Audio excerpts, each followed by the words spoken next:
Supreme court ने दिल्ली दंगों के प्रमुख आरोपी उमर खालिद और शर्जील इमाम की जमानत याचिका खारिज कर दी है।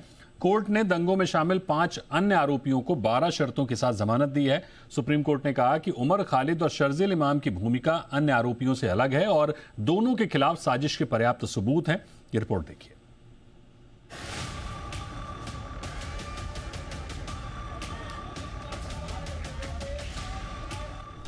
दिल्ली दंगों की साजिश पर सुप्रीम फैसला।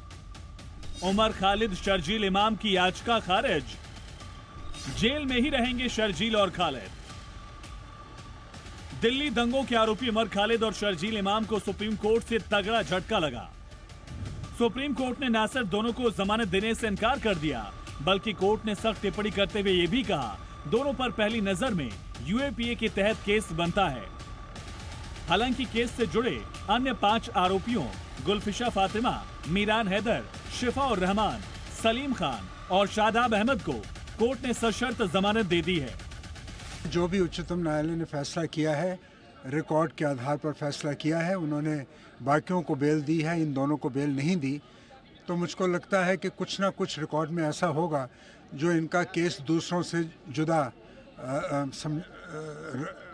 लगता है। सुप्रीम कोर्ट का फैसला आया तो उस पर राजनीति भी तेज हो गई। किसी ने कोर्ट के फैसले का स्वागत किया तो कोई कोर्ट के फैसले को ही गलत ठहराने लगा।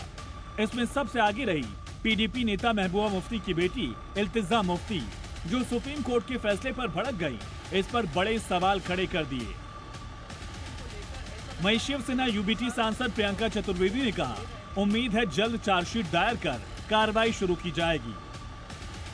मैं उम्मीद करती हूँ कि जल्द से जल्द इस पे चार्जशीट दायर होगी। जो भी कार्रवाई है, कार्रवाई की शुरुआत होगी, because then it will become a very unfair thing कि वो 5 साल उन्होंने जेल में काट लिए पर उनको पता ही नहीं है सजा किस बात की भुगत रहे हैं। उमर खालिद और शर्जील इमाम पर फरवरी 2020 में हुए दिल्ली दंगों का मुख्य साजिशकर्ता होने का आरोप है। उनके खिलाफ यूएपीए के तहत मामला चल रहा है। ऐसे में सुप्रीम कोर्ट के फैसले पर टिप्पणी कर उमर खालिद और शर्जील इमाम का समर्थन करने वाले लोग आखिर देश के सामने क्या संदेश देना चाहते हैं?